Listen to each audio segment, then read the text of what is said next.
Yes. Amen. Est-ce que Anne fait une bonne job? Yes. Est-ce qu'on peut remercier Richard aussi pour ce matin? Il va revenir dans quelques instants. Et j'ai bien aimé toutes les allusions du mois d'août. Juste pour vous dire, je me suis marié le 10 août. Yes, déjà 35 ans de mariage. Et la date était choisie parce que le 11 août.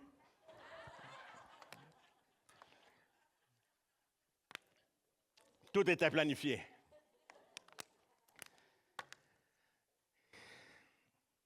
Content d'être de retour, déjà des vacances pour certains d'entre vous. Vous commencez vos vacances. Il y a des personnes qui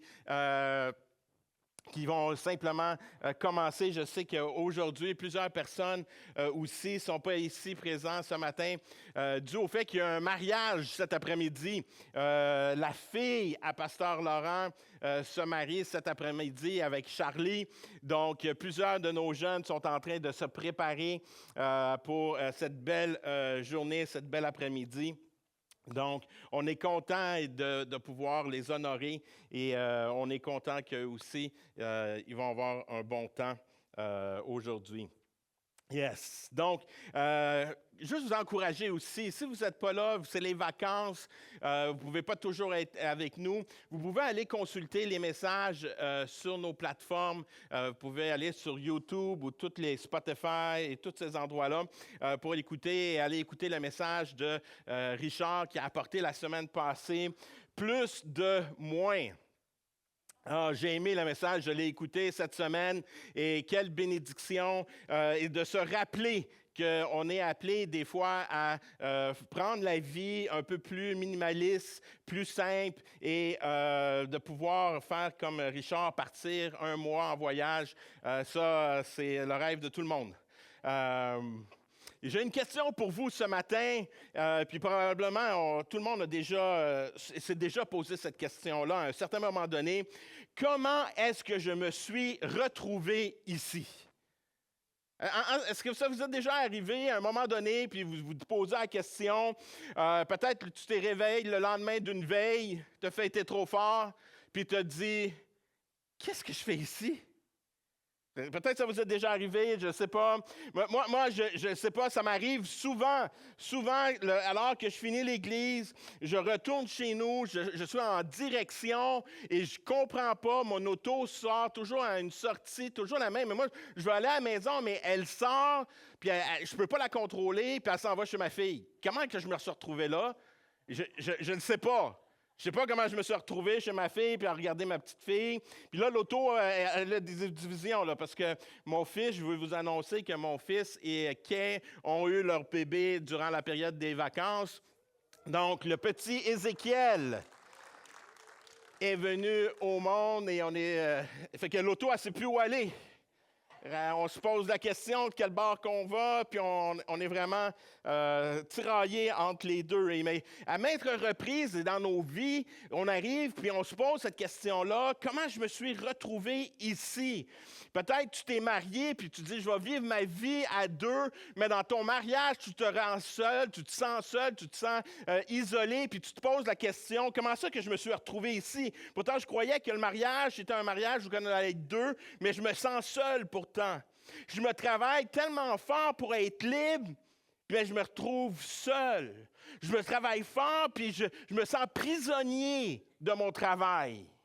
Comment que je me suis retrouvé ici? Je suis en train d'économiser. J'ai économisé toute ma vie, puis pourtant, je suis endetté. Tu fais confiance à quelqu'un, puis il t'a trahi. Comment ça que c'est arrivé? Comment ça je me suis arrivé jusqu'à là? Tu construis ta carrière, tu perds ta famille en chemin. Tu pensais trouver l'amour, mais tu as eu un cœur brisé. Comment ça je me suis retrouvé ici? Tu pensais avoir trouvé ta place et tu te sens complètement perdu.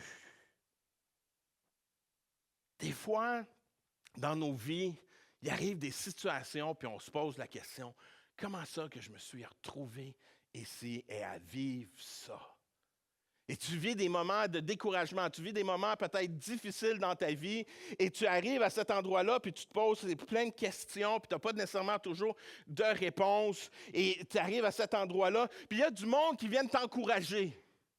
Hein? Ils viennent t'encourager, puis ils veulent t'aider dans cette saison. Peut-être que tu vis des difficultés. Puis là, il y a un moment donné, ça a déjà arrivé, moi, puis c'était comme, la personne voulait, mais c'était pas malice, il n'y avait pas de malice et tout ça. C'était simplement, la personne ne comprenait pas nécessairement qu'est-ce que je vivais, mais elle arrive, elle dit, mort dans la vie. Puis le seul sentiment que j'ai, c'est comme, mais la vie me mord.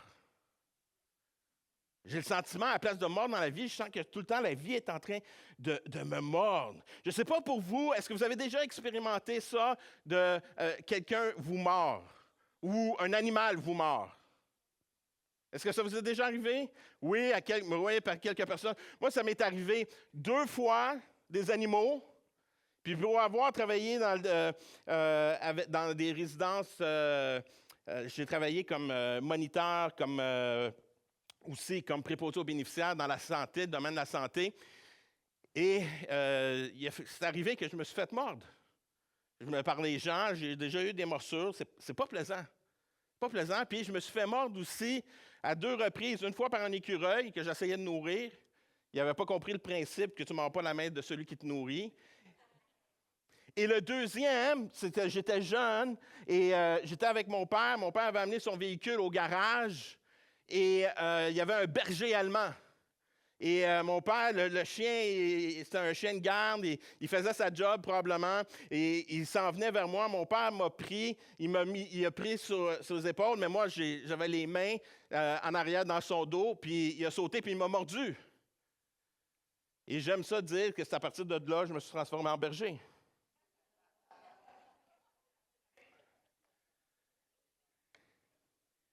Mais dans notre vie, des fois, on se sent perdu. Des fois, on vit des expériences où on sent que la vie nous a mordus. Mais ça, ce matin, j'aimerais ça te dire, mais on n'a pas besoin d'être dépourvu. Et le texte que nous allons lire ce matin, c'est ce que le personnage vit. Il vit des choses que personne d'entre nous probablement va vivre dans cette extrémité-là. Ce matin, je vais vous parler un peu de l'apôtre Paul. Cet homme qui a été touché par Dieu, qui a été transformé, alors que Paul était, avant d'avoir sa rencontre avec Dieu, il était quelqu'un qui persécutait les croyants. Il rencontre Dieu sur le chemin de Damas, qui va être touché, transformé, sa vie change. Et là, tout d'un coup, il apporte le message, il annonce l'Évangile à travers toutes les régions. Il sort de Jérusalem, il va rejoindre les gens à Grèce, il se promène tout partout, il fait plusieurs voyages pour annoncer la bonne nouvelle. Et là, l'histoire qu'on va voir, c'est à la fin de son ministère. C'est à la fin de ses voyages missionnaires. Il va passer près de 2 ans qu'il va être en prison. Et il se retrouve en prison à Césarée et il va être là. Puis dans ces 2 ans-là, il va passer devant le gouverneur Félix, il va passer devant Fétus, il va passer devant le roi Agrippa. Et pendant ces années-là, il apporte des faux jugements, puis ils ne sont jamais capables de réellement de le condamner. Mais là, il sent, Paul, que c'est en train de mal tourner. Puis lui, Paul, il a une citoyenneté romaine. Fait que lui, il va faire la demande, puis il va dire, maintenant, j'aimerais ça être jugé à Rome, parce que ici, je sens que ça ne va pas bien et tout ça. Fait que je demande, parce que j'ai ma citoyenneté romaine, je veux être jugé par César. Et là, il n'a pas le choix, à Jérusalem, ils n'ont pas le choix de le libérer. Et il va partir sous garde, sous le centurion. Ils vont partir pour aller à Rome. Il part, puis là, c'est à la fin, vous comprenez, c'est à la fin de toute l'histoire de Paul, il est vers la fin de son histoire, et on arrive que Paul arrive avant de partir, d'embarquer dans le bateau pour se rendre à Rome. Il va regarder le centurion, il va regarder le capitaine, puis il va dire, c'est pas le temps de partir. Le capitaine, il dit, t'es qui, toi? Paul, il dit, gardez, les amis, ce n'est pas le temps, ce n'est pas la saison, il faut rester, on ne peut pas partir et tout ça. Il les conseille, vous ne devez pas. Le centurion écoute le capitaine, puis il dit, parfait, on part. Ils partent. Et il arrive ce temps où que Paul, la mer commence à être agitée. Je ne sais pas si certains d'entre vous ont vu le film Odyssée. Non, pas encore. Certains, oui. Dans le film, moi, quand j'ai vu le film et quand je voyais, j'étais capable d'imaginer la scène, là, parce que tu vois des bateaux de l'époque. Ce n'est pas les bateaux de croisière comme aujourd'hui, là. OK? C'est des bateaux en bois, avec des rames. Et à l'intérieur du bateau, on nous a dit qu'il va y avoir 276 personnes à l'intérieur de ça. Là, ce n'était pas comme aujourd'hui que tout le monde a leur petite toilette, leur petite chambre et tout ça, là. Et là, la mer commence à être agitée. Le bateau se promène de tous les côtés, de tous les bords. Et là, Paul arrive à cette situation dans la mer pendant 14 jours que ça dure. Imaginez-vous, hein, pour ceux qui ont des mal de cœur, là, 14 jours, la pluie, la tempête, ils vont tout perdre. Ils vont tout perdre. Puis on arrive où que Paul va arriver, puis on va le voir tantôt, et qu'il va encourager le monde et tout ça. Mais il perd tout. Le bateau va échouer, puis ils vont se retrouver sur une île. Paul voulait aller à Rome, puis là, il va se retrouver à Malte. Puis c'est là que notre histoire commence pour ce matin, Acte 28, chapitre 28, versets 1 à 3, qui nous dit, « Une fois sauvés, nous avons appris que l'île s'appelait Malte. Ses habitants nous traitèrent avec une grande bienveillance. Comme la pluie s'était mise à tomber et qu'il faisait froid, ils allumèrent un grand feu autour duquel ils nous accueillirent tous. Paul ramassa un tas de branches pour jeter dans le feu, mais un serpent en sortit à cause de la chaleur et s'accrocha à sa main. Perdu, mordu, mais pas dépourvu. Tu peux te sentir perdu aujourd'hui, mais j'aimerais ça te dire que tu peux être perdu dans ton parcours sans être perdu pour Dieu. Paul arrive à Malte. Son idée, c'était à Rome. C'est un détour dans son plan. Lui, il ne voulait pas, il a avisé, imaginez-vous, il avait avisé l'équipe. Puis là, il se retrouve à cet endroit-là. Il se retrouve à un endroit qu'il n'avait pas planifié, puis qu'il se pose la question, comment ça que j'arrive ici? Paul est là, puis il se sent perdu, mais il n'est pas perdu parce qu'il est entre les mains de Dieu. Et c'est ça la beauté ce matin. J'aimerais ça te dire que tu puisses réaliser, peut-être dans ta vie, tu ne sais pas comment ça tu es arrivé à cet endroit-là. Peut-être tu te sens découragé, mais ce matin, j'aimerais ça te dire, Dieu ne t'a pas perdu, lui. Toi, tu as le sentiment d'être perdu. Tu te poses la question, mais lui, il sait où que tu es. Et c'est ça qui est important. Nous, on aime ça savoir, on aime ça planifier, on aime ça être capable de visualiser où qu'on va être. Puis des fois, souvent, à cause qu'on a ces idées-là, puis on a un peu Rome en nous. Chacun d'entre nous, on a un peu Rome, on a une destination. On sait vers où qu'on veut aller. On planifie, on aime ça avoir des objectifs. On aime ça de planifier. Moi, je n'ai pas 65 ans encore. J'y arrive. Mais à 65, je suis là et je suis capable de dire, « Hey, moi, j'aimerais ça être comme ça. J'aimerais ça arriver à cet endroit-là. » Nous avons tous un peu ce Rome-là, qui est à l'intérieur de nous, une destination, un endroit. Mais des fois, Dieu nous emmène ailleurs. J'aimerais ça te dire ce matin, Malte n'annule pas Rome. Ton chemin, des fois, tu arrives, tu ne comprends pas pourquoi tu es rendu là, mais ça annule pas ta destinée. La tempête a changé l'itinéraire de Paul, mais elle n'a pas changé la fidélité de Dieu. Elle n'a pas changé la fidélité de Dieu. Paul avait averti l'équipage. Ils ne l'ont pas écouté. Ils ont préféré avoir confiance à une voix extérieure à la place. Mais parfois, c'est ça qui arrive. On va vivre des tempêtes quand même. Mais Dieu reste fidèle.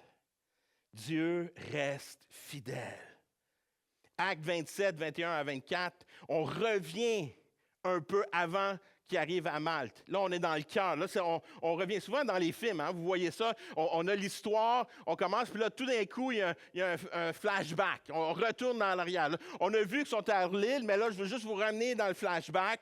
On a Actes 27, 21 à 24, qui dit « Ceux qui étaient à bord n'avaient rien mangé depuis longtemps. Alors Paul, debout devant eux, leur dit « Vous auriez dû m'écouter. Mes amis. » Moi, ça m'épate.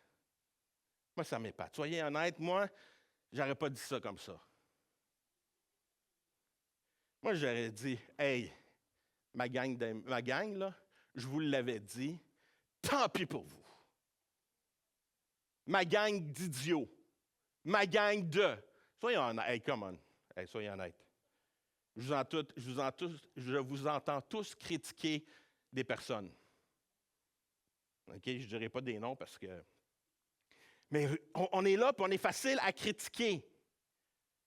Paul arrive, il dit, « Vous auriez dû m'écouter, mes amis, et ne pas quitter la Crète. Nous aurions ainsi évité ces dommages et ces pertes. Mais maintenant, je vous invite à prendre courage. Car aucun de vous ne perdra la vie. Le bateau seul sera perdu cette nuit. En effet, un ange du Dieu que j'appartiens et que je sers s'est approché de moi et m'a dit, « N'aie pas peur, Paul. Il faut que tu comparaisses devant l'empereur et Dieu. Dans sa bonté pour toi, t'accorde la vie de tous ceux qui naviguent avec toi. » Paul savait où qu'il va, même si savoir comment il va y arriver, il savait où il s'en allait. Il y a des fois dans la vie, on sait où qu'on s'en va, mais le chemin, je ne pensais pas que c'est le chemin-là que j'allais prendre pour y arriver. Ça nous arrive, ça, là, dans la vie. C'est des choses qui peuvent arriver dans notre vie. Mais la réalité, souvent, par contre, on se laisse diriger par nos déceptions. Moi, ma question ce matin, c'est qu'est-ce qui te dirige ta vie? C'est-tu les déceptions ou la fidélité de Dieu?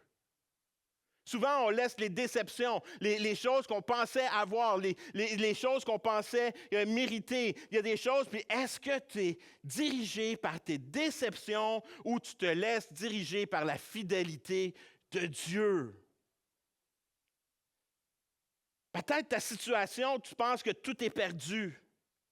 Mais si tu regardes à Dieu, il n'a pas terminé. Il n'a pas terminé. Il n'a pas terminé avec toi. Peut-être toi, tu peux avoir ce sentiment-là dans ta vie que j'ai tout perdu. Il n'y a rien qui fonctionne. Mais pour Dieu, c'est simplement une étape. C'est un endroit, c'est un moment pour lui, pour qu'il puisse continuer à faire son œuvre en toi. Et j'aime Paul. Paul, c'est un exemple tellement incroyable. Moi, je suis honnête avec vous. Quand je regarde Paul, je ne suis pas sûr que j'aurais réagi comme ça. Je ne suis pas sûr que j'aurais encouragé les gens autant que lui. J'aime encourager les gens. Mais Paul, c'est un autre niveau. Paul est à un autre niveau. Puis là, il arrive, puis là, on arrive à ce moment, puis dans le texte qu'on a lu tantôt, il est perdu. Là, ils sont retrouvés, ils sont alentour du feu. Il y a au-dessus de 276 personnes. Ça, c'est le minimum. On peut s'imaginer avec la ville, les gens qui l'ont accueilli, c'est encore beaucoup plus. C'est comme un feu de la Saint-Jean qu'il y avait là. Et là, ils sont là, hey, fatigués. J'aurais pu simplement m'asseoir puis juste dire, hey, là, je vais être près du feu. Je veux me réchauffer. J'ai besoin de me réchauffer. Qu'est-ce que Paul fait? Il ramasse du bois. Alors qu'il se retrouve à un endroit où il ne sait pas, où il ne connaissait pas l'endroit, c'est un nouvel endroit pour lui. Il y a un feu, il voit les besoins, il voit un besoin qui est là, il comprend que, hey, Il y a un feu, mais il faut le garder alimenté, ce feu-là. Mais je vais aller ramasser du bois. Tu peux te sentir perdu, mais ce matin, j'aimerais ça te dire, ne reste pas assis parce que ton plan A a changé. Reste pas assis parce que ton plan A a changé. Tu pensais que ça allait être ça, mais ça l'a changé, mais ça n'enlève pas ta responsabilité de continuer à avancer toi aussi. Tu es appelé à avancer.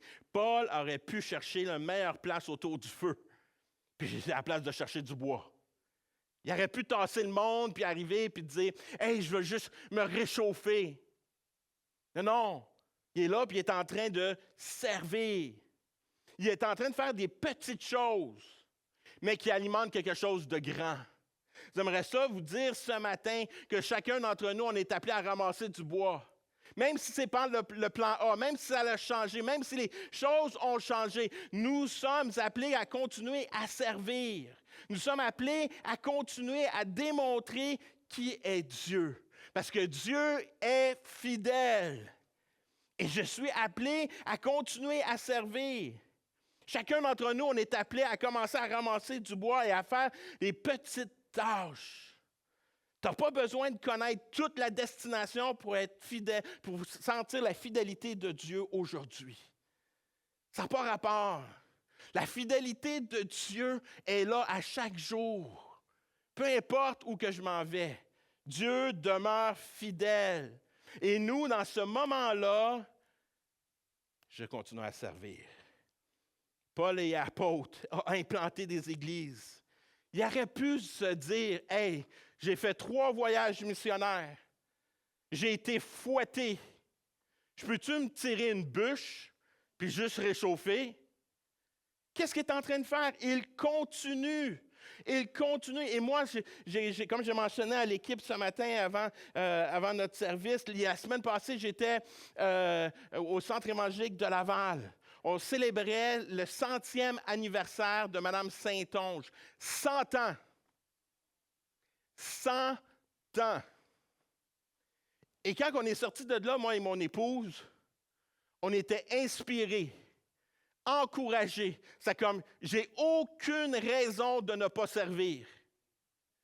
Une madame de 100 ans qui prend le micro et qui est en train de nous prêcher, qui est en train de nous enseigner la fidélité de Dieu, la bonté de Dieu, comment que Dieu a fait des choses extraordinaires dans sa vie et comment qu'elle avait une seule chose qu'elle pouvait faire, c'était de le redonner. De servir. Les bontés de Dieu se renouvellent à chaque jour. Fait que si je reçois des bontés de Dieu à chaque jour, ça veut dire que je les redonne. Elle servait à 100 ans. Elle était tellement drôle. Imaginez, elle a une poussette. Puis elle était fière. Une marchette, là, elle a sa marchette. Mais à 100 ans, là, elle était là, puis elle lance sa marchette. Elle la lançait, puis elle allait la rejoindre. Elle prenait la marchette, puis elle la lançait, puis elle allait la rejoindre. Juste pour nous montrer, regardez, je suis encore ici. Je suis encore ici, puis je vais vous le dire, en train de servir, aider l'Église, aimer l'Église. Je ne vous connais pas tous, mais je prie pour vous. Puis quand ça fait, pour ceux que ça fait plus que je vous connais, que je ne vous vois pas, imaginez-vous, une personne de 100 ans qui sait qui vient à l'Église. Wow! Je prie pour vous. C'est ça qu'elle nous disait. Je prie pour vous. Apprenez à prier à genoux. Une femme de 100 ans qui est en train de nous dire, priez, arrêtez pas, servez, servez. Alors, tu peux être perdu dans ton chemin, tu peux te poser 1001 questions. Comment ça, je me suis retrouvé ici? Mais une des façons de te retrouver, tu sais comment? En servant. En servant les autres. L'Église n'est pas un lieu où on s'assoit. On est une Église, un endroit où on fraternise, on communie ensemble, on partage ensemble. On est vraiment une communauté. Et c'est ça la beauté. Comment que je peux contribuer? Comment que je peux être un serviteur dans les petites choses comme Paul nous enseigne en ramassant du bois? Je peux faire ça à l'intérieur de l'Église? Bien, je peux accueillir les gens, je peux faire du café, je peux prendre juste des nouvelles, prier pour quelqu'un, servir les enfants, se réveiller à 6 heures pour aider à installer. Et ça, vous dites, ah non, ça c'est trop tôt. Mais vous réalisez-vous depuis combien d'années qu'il y a une équipe qui le fait? À chaque dimanche. Yes. À chaque dimanche, il y a des personnes qui sont ici jusqu'à 7h30. Ça veut dire qu'ils sont réveillés vers 6 heures pour se préparer puis s'en venir. Ils sont là. Ils le font pas parce qu'ils ont compris que c'est des tâches puis il faut le faire. Non, ils comprennent l'enjeu. Ils comprennent l'enjeu, les gens qui se réveillent à 6 heures du matin. Et moi, je veux t'encourager. Encourager quelqu'un, partager sa foi à son voisin, donner un coup de main, aider les gens, d'aimer les autres, ramasser du bois. Ne laisse pas le changement de direction devenir une excuse pour arrêter de servir. Paul ramasse du bois. Il met ça dans le feu. Il fait du bien. Qu'est-ce qui arrive? Il y a quelque chose qui s'accroche à sa main. Pouvez-vous vous imaginer? Paul mordu par un serpent. Je ne sais pas comment vous avez réagi. Moi, je sais comment que je réagirais. Hey, Seigneur, là,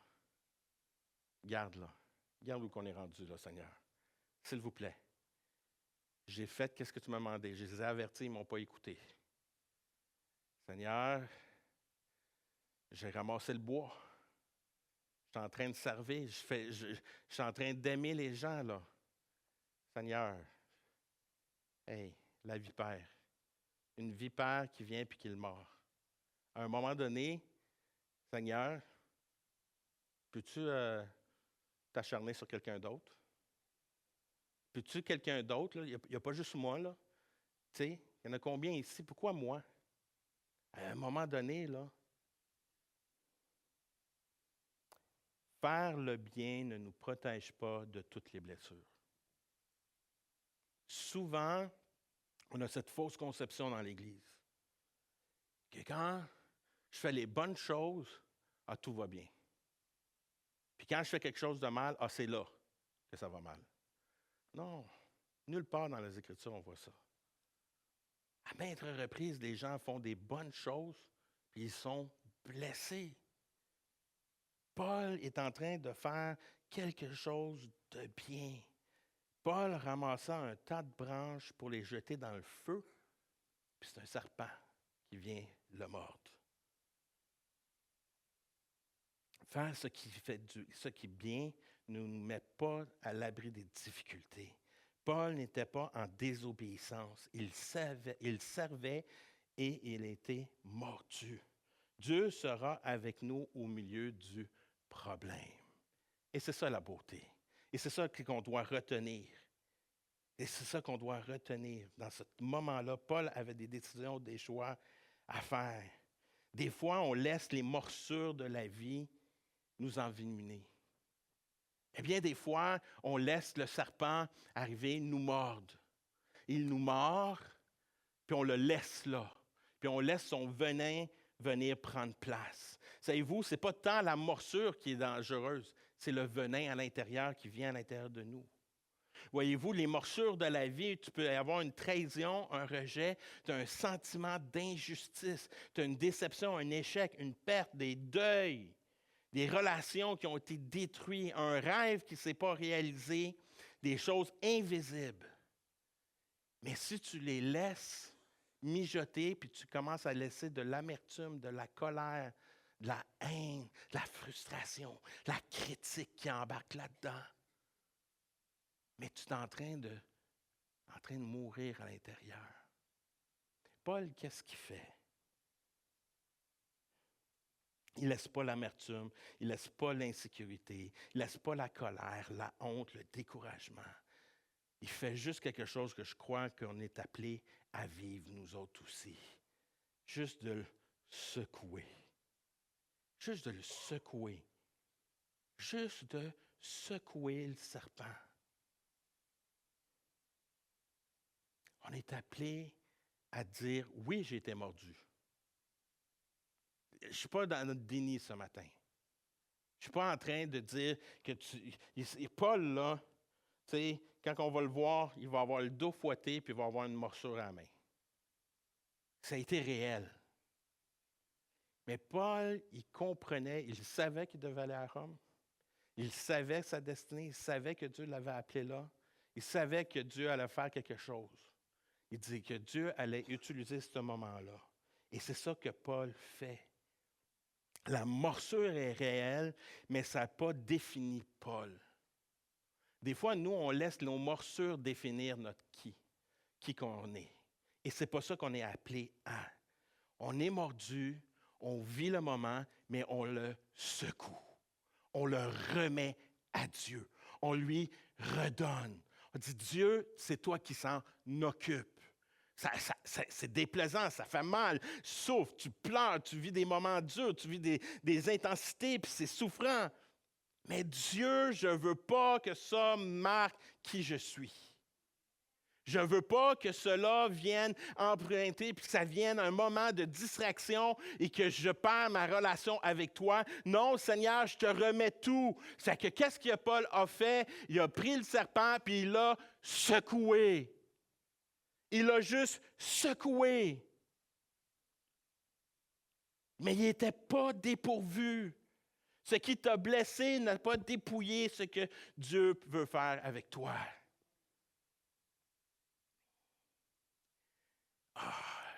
Une des choses qu'on voit dans le texte, il est perdu, il est mordu. Puis quand on se fait mordre, qu'est-ce qui arrive? Imaginez-vous. Imaginez-vous, aujourd'hui, là, j'imagine, moi j'aime ça, j'imagine. Hein, j'imagine la scène aujourd'hui qui se passe. En 2026, on est alentour du feu. Il y a un serpent qui sort après du feu, puis qui mord Paul. Qu'est-ce que le monde fait? Ils sortent tous leurs cellulaires, puis ils filment.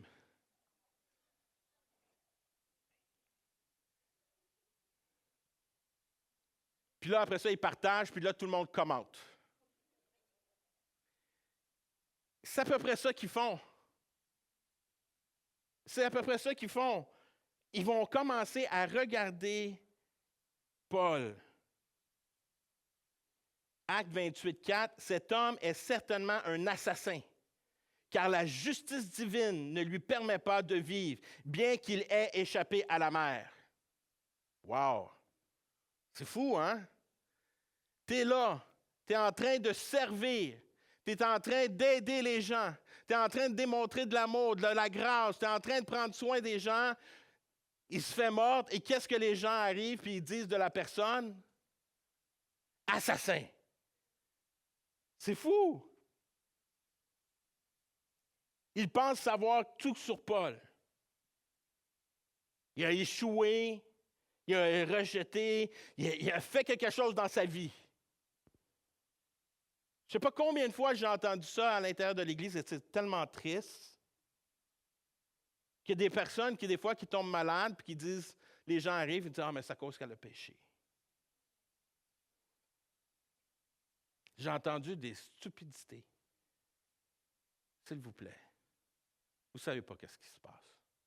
Il peut y avoir un combat spirituel. Il peut y avoir des choses. On est appelé à prier. Mais s'il vous plaît, il faut apprendre à avoir de la sagesse, du discernement. On n'est pas là à commencer à me pointer, à dire, ah, c'est ci, c'est ça. Non, non. Et qu'est-ce qui arrive de merveilleux dans l'histoire? Et c'est là qu'avec Dieu, c'est jamais fini. Avec Dieu, c'est jamais fini. Les gens peuvent dire des choses. Ils peuvent avoir des opinions sur toi. Sur un coup, là, pendant un temps, tu es le pire. Tu es le pire des personnes. 5 minutes après, tu es un Dieu. Et c'est ça qu'on voit dans le texte. Parce que pourquoi? Parce que Paul secoue, il s'en débarrasse, puis il continue à faire ce qu'il faisait.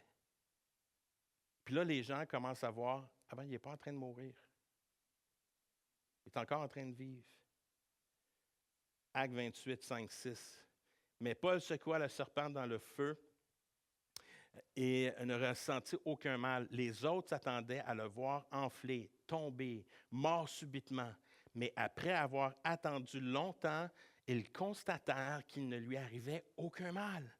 Ils changèrent alors d'idée et dirent qu'il était un Dieu.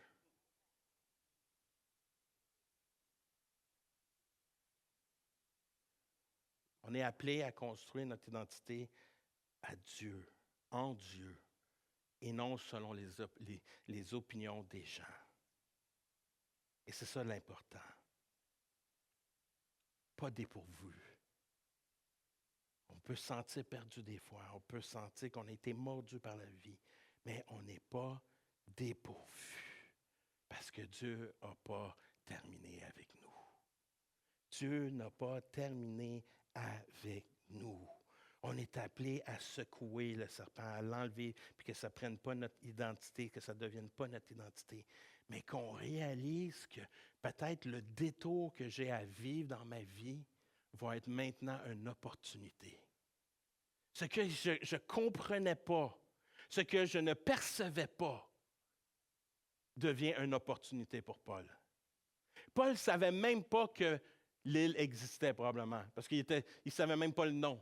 Ils ont appris le nom de l'île quand il était dessus. Puis là, Paul est là, puis qu'est-ce qu'il fait? Qu'est-ce que Paul continue à faire? Partager sa foi. Démontrer l'amour. Là, les gens, tout d'un coup, sont comme, « Oh, qu'est-ce qui se passe ici? Qu'est-ce qui se passe ici? » Il a été mordu, il est restauré, il n'y a aucune blessure, il n'y a pas de venin à l'intérieur de lui. Et qu'est-ce qui va se produire? Les gens de la ville, tout d'un coup, arrivent, puis l'accueillent. Puis là, on va voir, je n'ai pas mis le texte, mais l'histoire, je vous encourage à lire le texte au complet à la maison.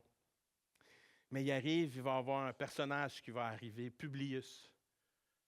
Ceux qui sont enceintes, qui veulent avoir un nom d'un garçon.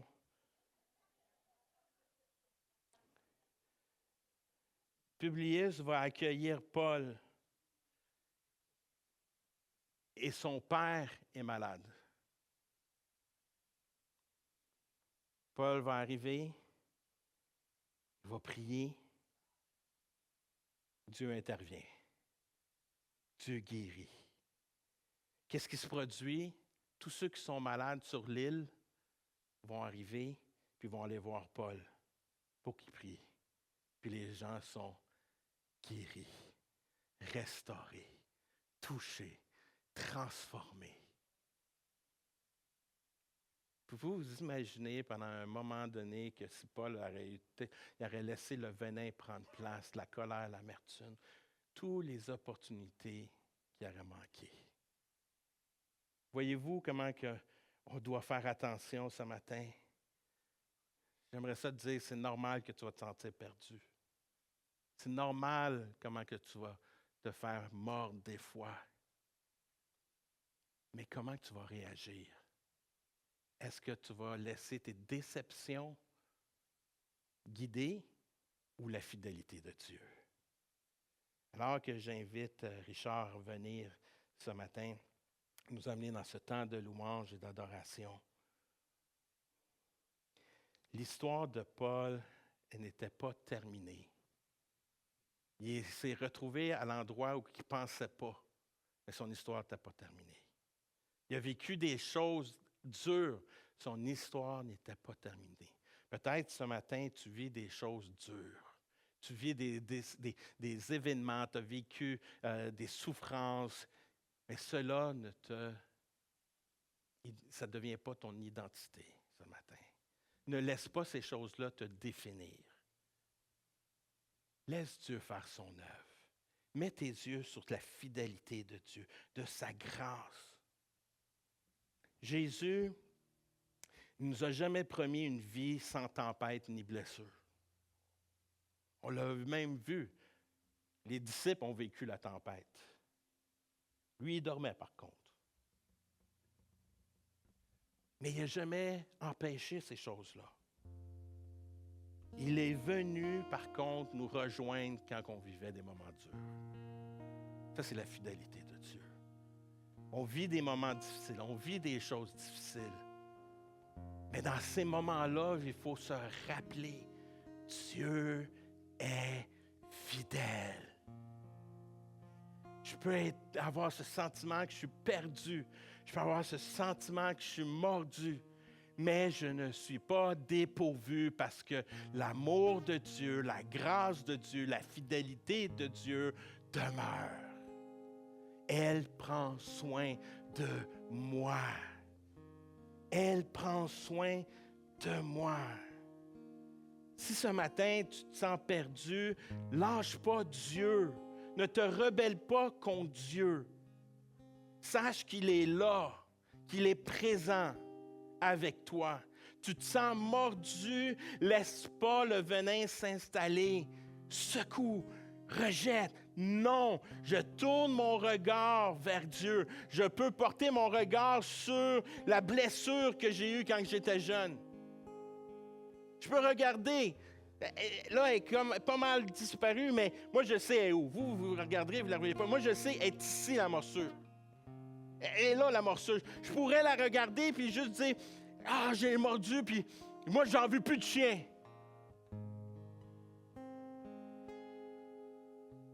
Vous savez tous que j'aime les chiens.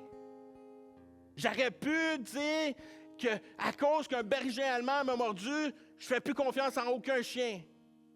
Tu te laisses définir par ça. Non! J'aime les chiens. Je n'ai pas laissé ma blessure m'empêcher de vivre et d'aimer les chiens. Laisse pas nos blessures t'empêcher de vivre. Ne laisse pas la blessure que tu as eue, peut-être tu dis, puis je l'entends tellement souvent de fois, « Ah, moi j'ai de la difficulté à faire confiance, les gens m'ont trahi. » On s'est tous fait trahir à un moment donné. Voilà une opportunité de démontrer la grâce et l'amour de Dieu, parce que moi, j'aimerais ça te dire ce matin, te rappeler ce matin que tu as trahi Dieu, que j'ai trahi Dieu, et il a fallu que je demande pardon à Dieu, puis que je dise, Seigneur, je suis arrivé dans ma vie, à maintes reprises, que je t'ai trahi, que je t'ai désobéi, je n'ai pas écouté ta voix, j'ai fait des choses, Seigneur, je te demande pardon. Et sa grâce et son amour viennent. Maintenant que j'expérimente la grâce, l'amour de Dieu, je suis appelé, alors que quelqu'un a fait un mal, quelqu'un a blessé, ça a été souffrant, je suis appelé à pardonner, à aimer comme Dieu a fait pour moi.